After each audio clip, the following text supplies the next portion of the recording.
Hey there, Mr. Reddit here. Welcome back to another episode of r/entitled parent stories. Our first story we'll be reading today. Karen demands to use my mobile Wi-Fi. After that, am I the jerk for refusing to watch my grandchildren overnight twice a week? And after that, manager bullies me for several months until I finally quit. I made sure to get him fired. Now for every thumbs up this video gets, one Karen has to get her own Wi-Fi. But I need it! So please smash that like button. And if you're new, subscribe and turn on notifications for new stories from Reddit every single day. Karen demands to use my mobile Wi-Fi. I read a recent post on here that reminded me of an instance with an entitled mother last summer. Was on annual leave. During the summer holidays, we took the kids out to the countryside. It was a beautiful day and decided to stop and have a few drinks and lunch in a pub. Now, while my daughter, 17, is very sociable and quite happy to sit in a pub garden enjoying the sunshine, my son doesn't. He actively avoids social situations, even with family, and hates to have his routine interrupted. However, we have found as long as he has access to his games through his phone or tablet, he will relatively be happy as he can zone out. While me, my wife, and daughter sit at a picnic-type pub table, my son plonks himself on a bench nearby and proceeds to play his games. We had been sat in the pub garden for an hour or so when entitled mom and another woman come into the garden with 3 kids and sit themselves in the shade next to the pub. No biggie, as we are on the top, sunny end of the garden. After about 20 minutes, entitled mom approaches my son and demands to know, not asks, if he is playing online, as her son cannot access the pub Wi-Fi. The signal is poor in the garden area. He nervously says yes and holds up the mobile Wi-Fi device he is using. The following conversation ensues. Entitled mom, "What's that?" I respond as my son is now showing signs of elevated anxiety. Me, "It's a mobile Wi-Fi device so he can play his games." Entitled mom, "How do I connect to it? My son needs to play his games." Me, "I'm afraid you can't. There's limited data on it and it's for my son's use." "But my son can't play his games." Me, "I'm sorry, but that's not my problem." "But why should your son be able to play his games and not my son?" Daughter, "Because we brought a mobile device and you didn't. Gotta love my daughter." Me, "As I said, it's for my son's use and there's limited data on it." End of. She then stomps back to her table in a huff and thought nothing more of it. I have to point out that even if she had asked politely, I would have still said no, as the range on this thing is pretty poor, which meant her son would have had to sit near my son to use it. This would only raise my son's anxiety levels, and he would not have been happy. About 10 minutes later, she shouts across the garden in a rather jubilant tone, "Ha! I've managed to connect to your device." Me, "I doubt that, since you haven't got the password. It's one of those default passwords that comes with a device that looks like you've just punched a keyboard." "I don't need it. I have put my own in." I'm like, whatever. There was no way she was connected to it. So we carry on chatting for another hour before getting up to leave. As we pass our table, she demands to know, "Why is your service provider charging me for data?" Me, "They're not. You were never connected to my device." "Yes, they are. Look," and thrusts her phone in my face. Me, "I'm not with that provider, but I assume you are." I did not stay any longer and was not prepared to discuss the situation with her. Daughter stated, she's quite technical with these things, that she probably selected personal hotspot option thinking it was my device from her own device, but there was not enough data available, and when she entered her password, it was to purchase additional data. Not a mega end to the tale, and it's probably not as entertaining as some I've read on here, but thanks for reading. Would you let Karen use your Wi-Fi or not? Please let us know. You better.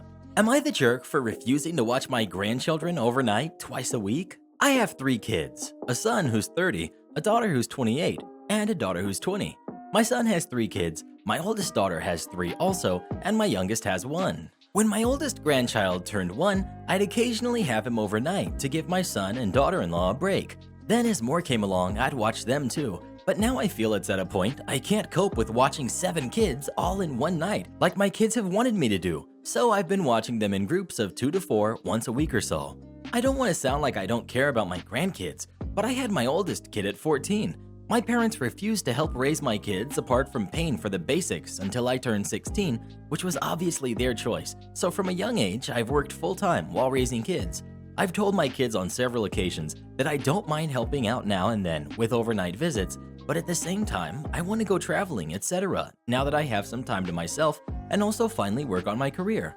I always take my grandkids, my kids, and their partners out once a week for a big family dinner, and I see my grandkids several times a week between that. Today, my 3 kids came over together and told me they had been talking and they felt I'm not pulling my weight when it comes to helping with my grandkids. They've asked that I watch all the kids every Friday and Saturday night so they can get some time to themselves and their partners. I told them no. Watching all 7 kids is exhausting for 2 days in a row every week as they're so excited to see each other, and it's also lots of work. As a compromise, I said I'd watch either all 7 one night every second weekend or continue as things are, watching them once a week in smaller groups. They're not happy at this at all. They said as the grandma, I should be expected to help out so things aren't so stressful for them as parents. I already help out financially by paying for each grandkid to go to 2 after-school activities a week. I understand my kids are probably stressed from dealing with the kids all day, every day through lockdown, and I'm happy to make up for that time by watching them a bit more often for a few months. But am I such a horrible person for not wanting to give up my entire weekend on a weekly basis? They've left me to think it over, but I've told them I won't change my mind. I'll also add that they've all admitted they aren't done having more kids, with my son saying they're currently trying for a 4th. So I don't know what they expect me to do as numbers increase. Edit. Wow, this blew up overnight. Thank you so much for the awards that people have given me. I've sent the link to this to my kids for them to read, and I haven't heard back yet. I also told them in a group chat that going forward, I think they should watch each other's kids on a rotation, and I will help out once a month or so. There's so many comments that I don't know if I'll be able to make it through them all, but I'll try my best. Well, what do you think? Do you agree with OP or with her kids? Please let us know. Her kids sound almost as entitled as I am. Love it. Manager bullies me for several months until I finally quit. I made sure to get him fired. This happened around 2016. I had, at the time, 25 to 26 male, been without a job for a while, looking for a better paying job than I had before, and I found one at a camera security company that was looking to hire someone for the service desk. I went for an interview and got a call back later that day. If I wanted the job, it was mine. Now, my new manager was an ex-military, specifically ex-army, not American, just pointing that out.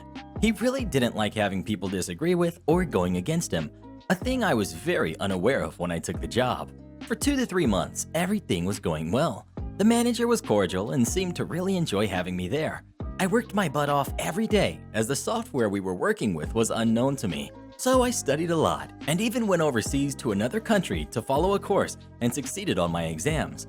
However, after that period, my grandpa, who was like a second father to me, suddenly was hospitalized after a brain bleed. He was found in the shower. He had collapsed after he pressed his panic button. This all happened on a Wednesday. The family came together in the hospital several times to show support and see Grandpa. However, on Friday afternoon, 3 p.m., I was called up by my father, my grandpa's son, while I was at work, and he explained to me that Grandpa unfortunately had passed away. I was in tears on the phone and in utter shock. It took me a while to calm down. I went to my manager and explained what just happened and that I'm going home to be with my family. However, that day there was an event. The company was doing a charity event, and this charity was going to be public news. They already announced the amount of people participating, and it would look bad if they were a person down. It was basically just for good PR. So he refused to let me go. I told him that by law, he cannot deny me, as my contract states that I can take a day away for something like this, and that I was leaving now. This was the turning point. He went from a nice manager to a manager from heck. Suddenly, everything I did was wrong. I was told he couldn't believe I was in this line of work for 6 years and be this bad at my job. He yelled at me and ridiculed me in front of my colleagues and even clients. This all continued for several months and severely began to impact my mental health. I had a talk with my parents and my fiance, at the time still my girlfriend. I'd asked her to marry me in December of 2016, and they basically told me that this was not okay, that I didn't have to take this, and that I should give them my 2 weeks notice. I agreed. The following day, I went to HR and explained why I was leaving the company and that I couldn't stand the idea of working even a single day more with that excuse of a human being. HR showed interest in my well-being and even more importantly in what I was claiming about my manager. They had received more complaints about him, but nobody had proof of his wrongdoings. So they asked me if I had proof. I told them I'd be looking for a new job, but I'd gladly fit in the time to collect all I could. For the next 2 weeks, I collected everything. Memos, emails, voice recordings. When on the phone, the calls are automatically recorded, and this jerk was stupid enough to talk to me this way while we were on the phone. Lucky me. Also lucky was that my colleagues at the desk had my back this entire time. They had been trying to cheer me up, said I was doing fine work, and that they also didn't understand this man's behavior. So when I came by and asked if they'd mind signing a document that everything I stated in the paperwork was true, they gladly did. I had one last talk with HR and him at the same time the last day I was there. Before he even walked in, I told the HR person who was mediating, he's going to walk in, say what he wants to say, and I'll be quiet and listen. When he's done, I'll explain my side, and he's going to interrupt me, tell you I'm lying, and talk about completely non-related subject matter to drag the conversation in another direction. She looked surprised at my comment, but had no time to respond as Mr. Army Man walked in and began his spiel. Exactly as I stated, he'd blurt his side out, and once I tried to talk, he'd consistently interrupt me and tried to pick fights.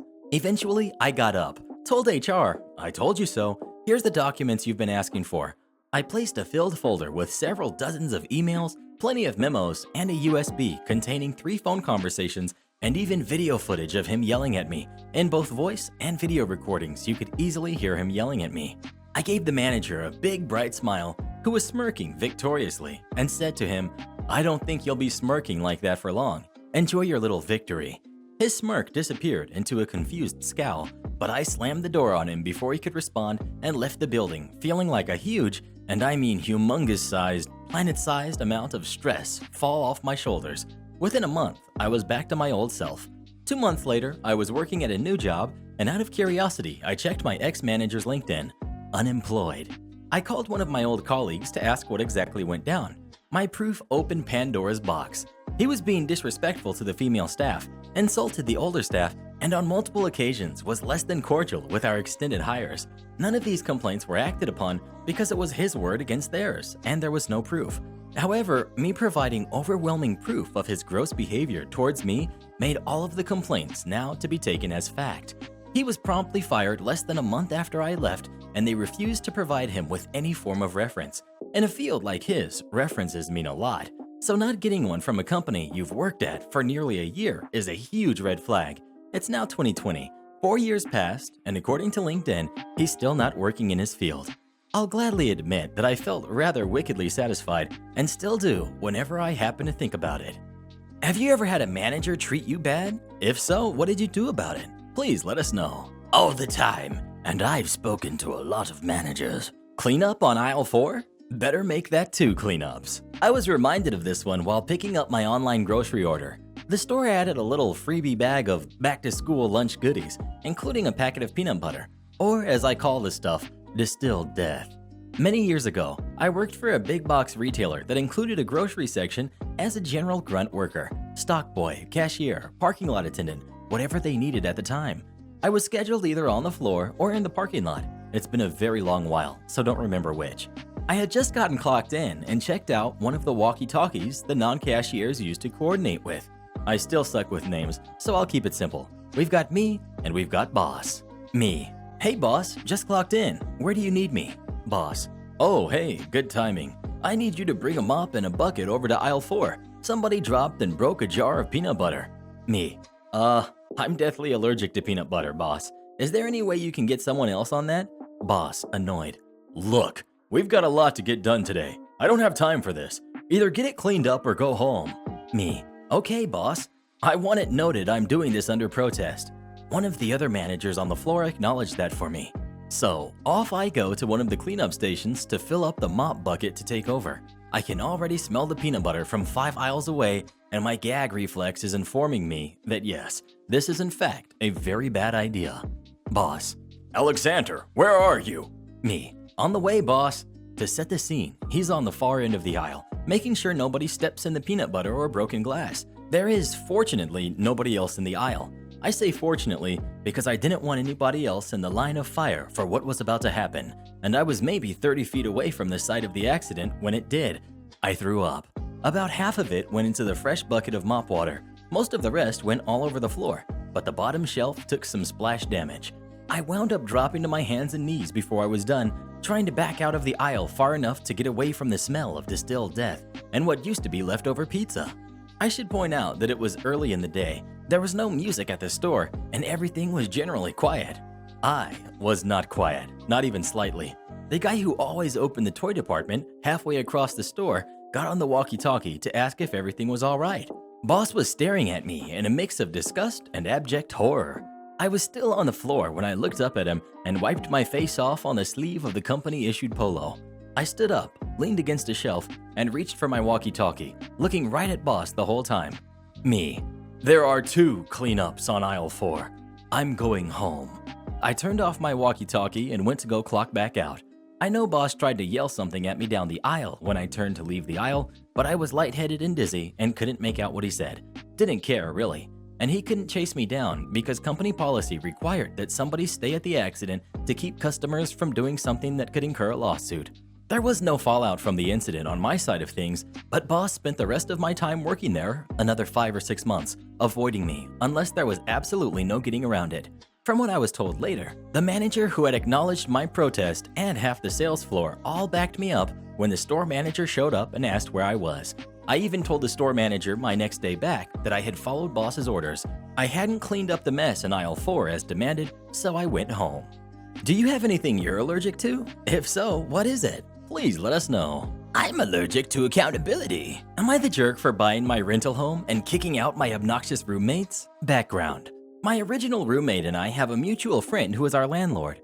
I moved in because he was struggling to pay rent, which impacted my best friend. He missed an entire month of rent, and my friend lowered his rent at his own expense to help him. I came in to rent a room to help out.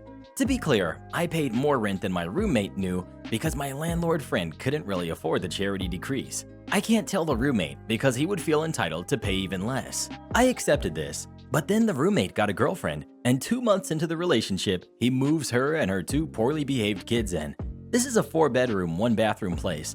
The kids scream and throw tantrums, and the mother is exceptionally demanding both to me, her boyfriend, and our landlord.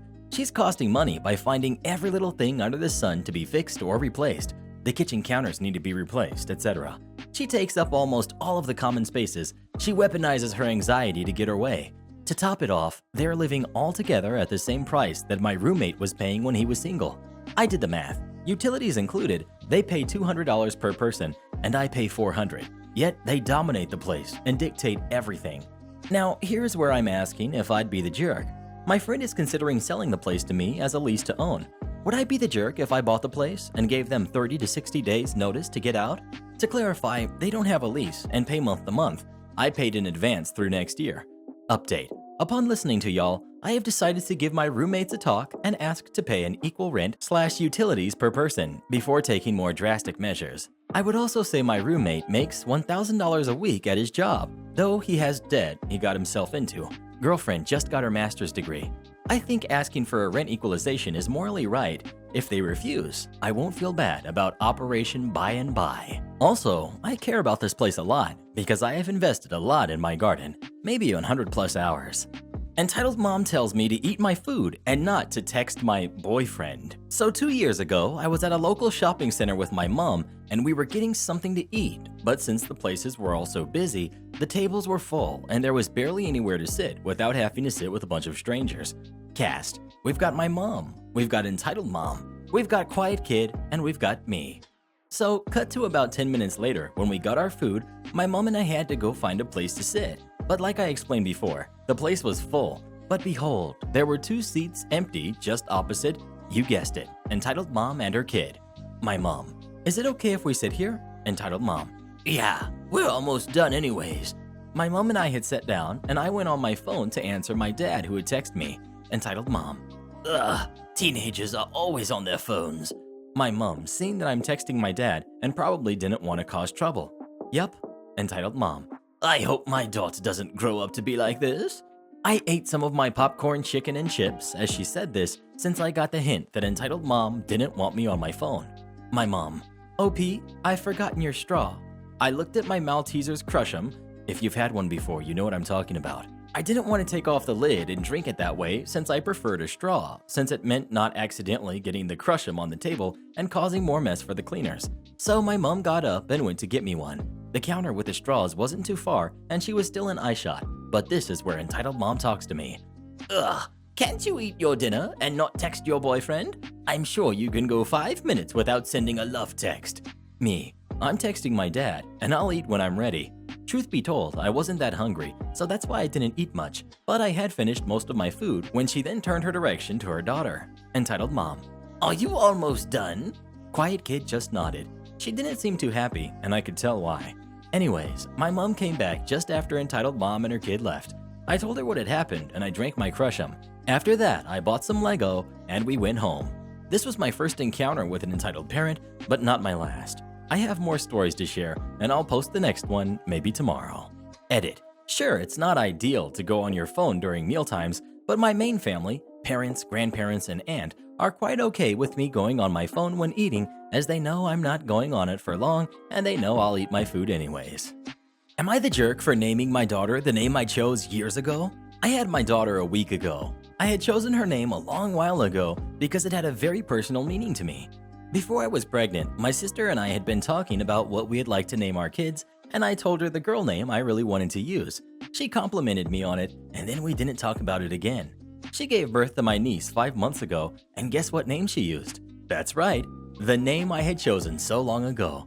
I didn't care, was a little annoyed by it, but I wasn't going to let it stop me from using the name. Now she's annoyed I used the name too.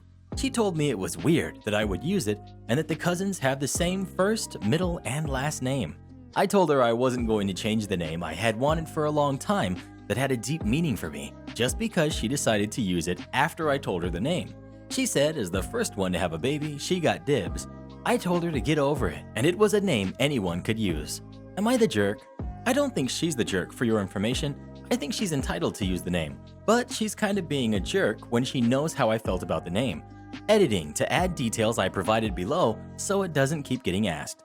My husband took my name when we got married, and my sister is a single mom, hence the same name. We live 2 hours from each other. The first name was my best friend's name. She passed away when we were 14, and I always planned to name a daughter after her to honor her, so it is very special. The middle name holds important significance due to a trauma I suffered and the healing it brought in the situation. It's a weird story, I will admit, and I shared more detail in reply to someone, but I'm not in the mental state to write it out again. They're your rules. I was an English teacher in Moscow. At the beginning of the school year, I asked for a week of time off around a holiday so I could travel home.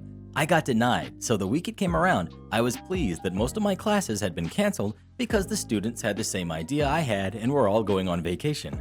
I got an email from the administration stating that I was to cover classes for another teacher, who was taking vacation for the week I had asked for. So I was already a bit upset that they had approved him, but not me, especially since I'd asked for it like 5 months ago. Anyway, I accept the hand that was dealt and start preparing lessons. The day of the first class, I leave home a few hours early so that I had plenty of time to make sure I could find the place.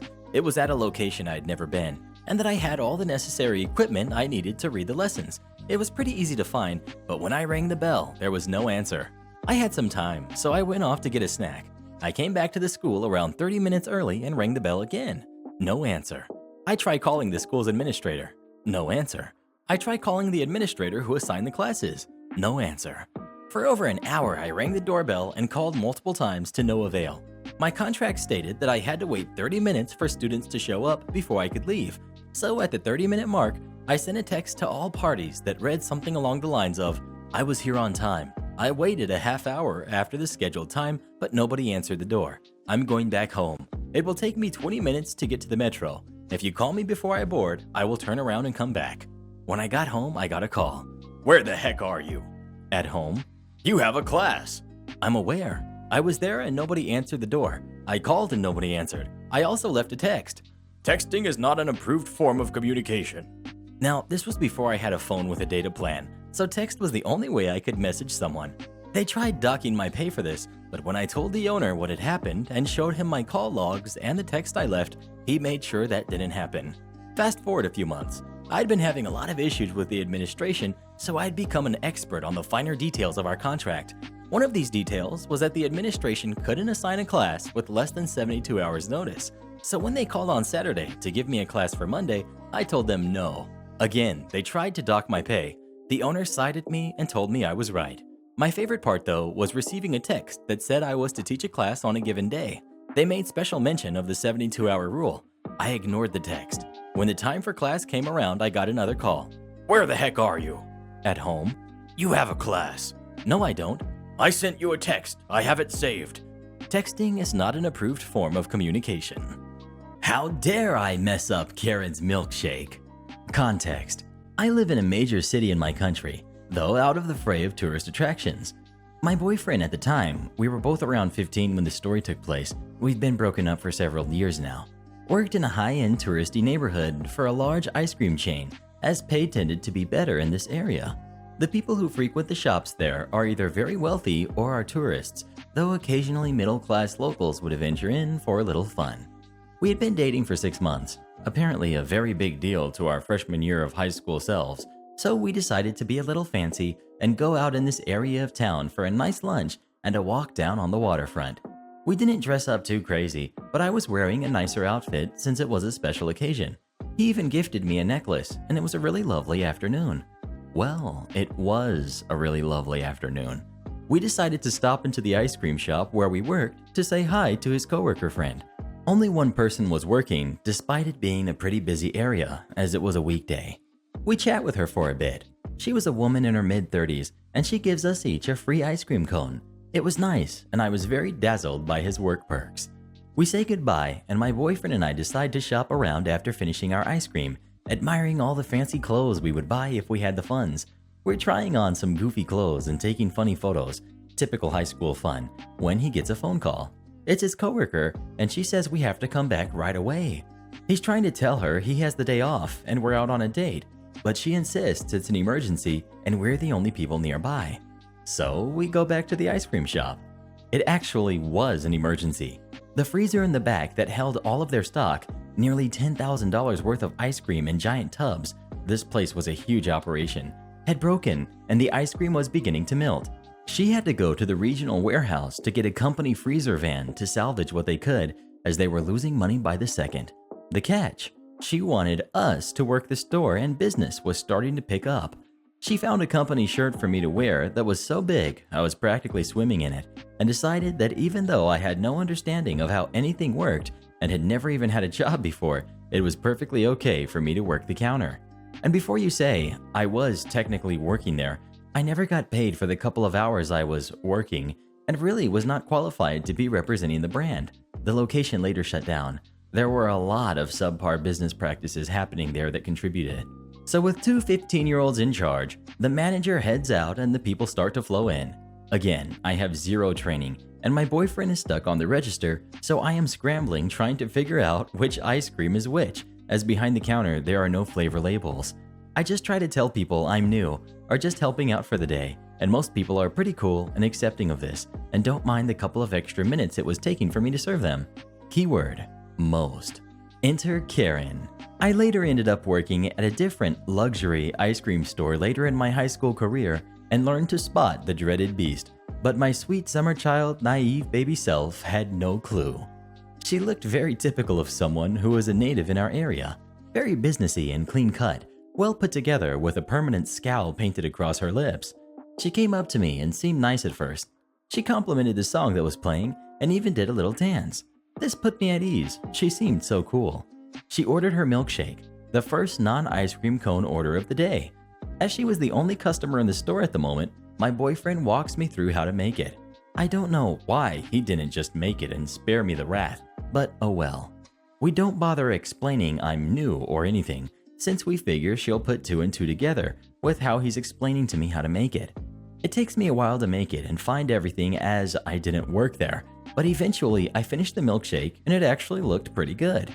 I give it to her and she gets really weird. She walks towards the register, sipping slowly. My boyfriend rings her up and Karen stops drinking it. I'm not paying for this. Boyfriend: I'm sorry? It's too thick. It's like she doesn't even know how to make a milkshake. Well, to be fair, I didn't. Boyfriend: I'm sorry, ma'am. She is new and still learning. Well, she's incompetent, and I'm not paying for this. I could see my boyfriend getting frustrated, and I felt tears passing at the corner of his eye. He tells her she has already drank the beverage, so she has to pay. Begrudgingly, she obliges. She walks towards the door, hovers there, takes another sip, walks back to the register. This is ridiculous. I want a refund. Boyfriend: I'm sorry, I can't do that. but I can't have her remake it. Fine, but I don't want that girl making it. My boyfriend, annoyed, makes her a new milkshake, the exact same way I had made mine. She seemed pleased with the one he made and left us with no tip, just a snide comment as she walked out. You really should fire that girl, and I'm leaving you both a bad review. We watch her walk out the window, drinking from both milkshakes. We decided to close the shop at that point and wait for the manager. I then got my nice clothes, hair, skin covered in chocolate ice cream melt as we helped her load up the freezer van to take the ice cream to the warehouse. Watch this video next, you're gonna love it. And join as a channel member today and we'll give you a special shout out on our next video. And to have us make any kind of video you'd like us to, come visit us on Fiverr, link pinned in the comments below.